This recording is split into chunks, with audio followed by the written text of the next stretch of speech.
Assalamualaikum warahmatullahi wabarakatuh. Alhamdulillah wassalatu wassalamu ala Rasulillah. Allahumma alimna ma yanfa'una wanfa'na bima 'allamtana wa zidna ilma. Allahumma la sahla ila ma ja'altahu sahla wa anta taj'alul hazna idza syi'ta sahla.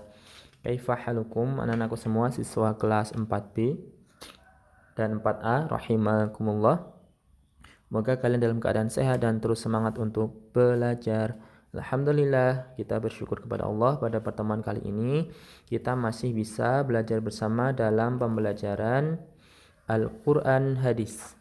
Dan kita masih dalam KD 3.3 memahami tafsir surat Al-Fatihah, surat An-Nas, dan surat Al-Falaq. Dan pada dua pertemuan yang lalu kita sudah belajar tafsir surat Al-Fatihah dan surat Al-Falaq. Dan pada pertemuan kali ini insya Allah kita akan belajar bersama terkait tafsir surat An-Nas. Baik.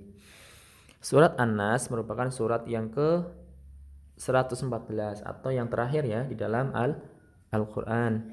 Terdiri dari 6 ayat. An-Nas itu artinya manusia. Nah, untuk golongan surat, ulama berbeda pendapat terkait ini termasuk surat Makkiyah atau Madaniyah. Ya, jadi jika di Ustadz Firanda dalam bukunya tafsir surat An-Nas, beliau menyebutkan bahwa surat An-Nas termasuk surat Madaniyah ya. Surat Madaniyah. Baik. Nah, ini merupakan surat An-Nas ya, insyaallah sudah kita hafal. A'udzu billahi minasyaitonir rajim. Bismillahirrahmanirrahim. Qul a'udzu birabbin nasi malikin nasi ilahin nas min syarril waswasil khannas alladzi yuwaswisu fi sudurin nasi minal jinnati wan nas. Nah, ini terkait surat An-Nas ya, tadi dari 6 ayat ya tadi ya. Baik, sekarang kita akan bahas satu persatu ya insyaallah. Yang pertama adalah ayat yang pertama, Qul a'udzu birabbin nas ya. Artinya katakanlah Qul a'udzu birabbin nas. Aku berlindung pada Rabb-nya manusia. Nah, Rabb atau Tuhan ya, boleh diartikan Rabb atau Tuhan. Aku berlindung pada Tuhan manusia. Juga boleh. Kalau di sini Ustaz Afif menuliskan aku berlindung pada Rob manusia. Nah, dalam ayat ini yang pertama kita diperintahkan untuk meminta perlindungan kepada Allah. Nah, karena apa? Karena sejatinya yang bisa memberikan perlindungan itu hanya Allah. Nah, meminta perlindungan disebut juga dengan isti'adah atau ta'awud ya. Sudah kita bahas ya kemarin. A'udzu billahi minasyaitonir rajim. Nah, itu ya ta'awud. Meminta perlindungan itu disebut juga dengan isti'adah atau ta'awud. Ar-Rabb. Nah, Rabb di sini artinya apa? Adalah salah satu nama Allah. Maha Pencipta, Maha Pengatur ya. Nah, itu namanya Rabb ya. Dan surat An-Nas ini disebut Al-Muawwizah. Muawwizah atau Muawwizatain bersama surat apa? Al-Falaq. Ya, artinya apa? Penjaga ya. Baik. Kemudian ayat kedua, Malikin Nas. Allah adalah rajanya manusia.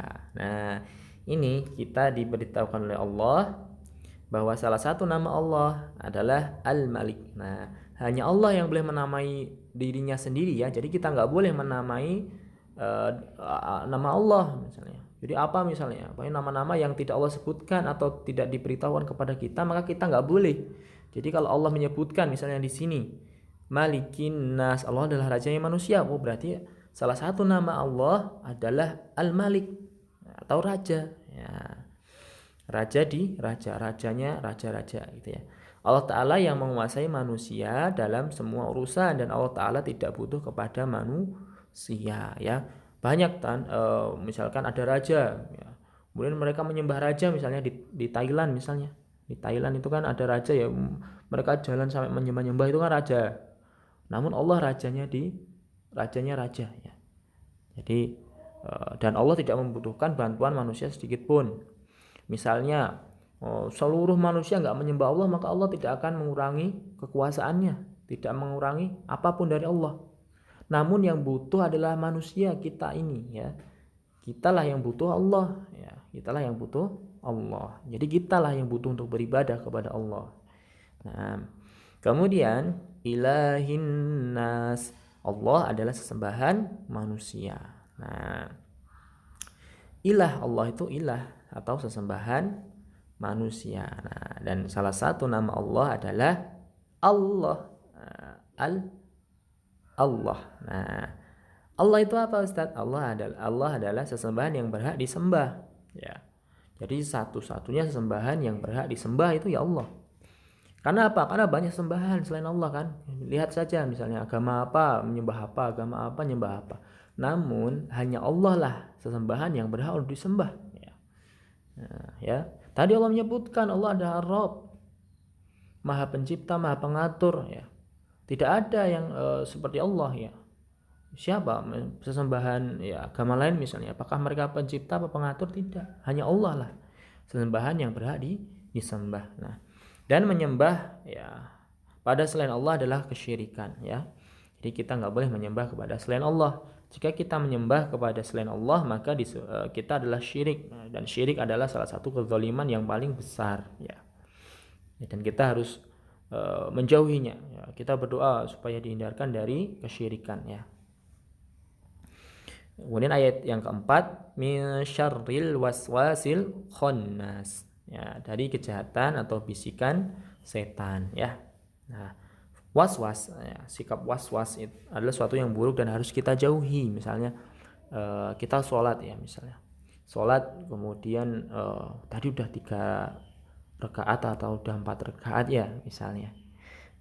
Ketika wudhu tadi udah basuh tangan apa belum ya, maka tinggalkan waswas, yakin apa yang kita yakini misalnya ya. Nah, di antara kejahatan setan adalah menimbulkan waswas. Jadi waswas ini itu yang menimbulkan setan ya, setan ya. Yang menimbulkan waswas itu setan, biasanya terkait ibadah ya, menimbulkan waswas terkait ibadah ya.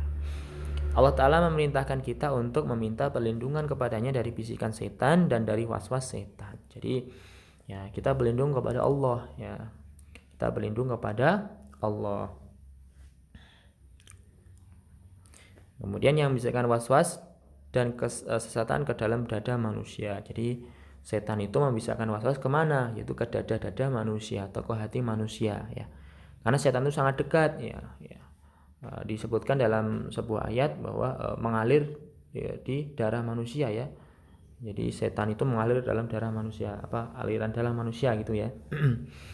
Nah, jadi kita harus berusahanya gimana ya, itu dengan meminta pertolongan kepada Allah. Minta pertolongan kepada Allah.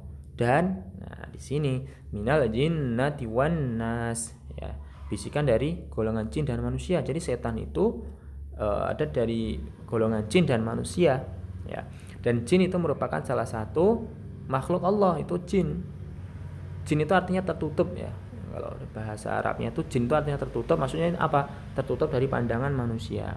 Ustadz, kalau ada yang bisa melihat jin bagaimana? Nah, ini diganggu jin. Jadi orangnya ini diganggu jin ya. Jadi ya, perlu diruqyah. Misalkan sejatinya kita nggak bisa melihat jin ya. Jika dia bisa melihat jin indigo, nah berarti dia terkena gangguan jin ya.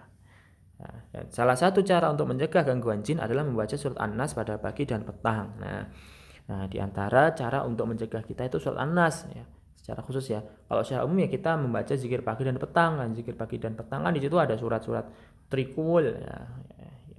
Jadi untuk mencegah dari gangguan atau bahaya. Demikian dari Ustaz Afif. Kemudian tugasnya, nah ini tugas ya. Kalian mendeskripsikan tafsir surat Al-Fatihah, An-Nas atau Al-Falaq, pilih.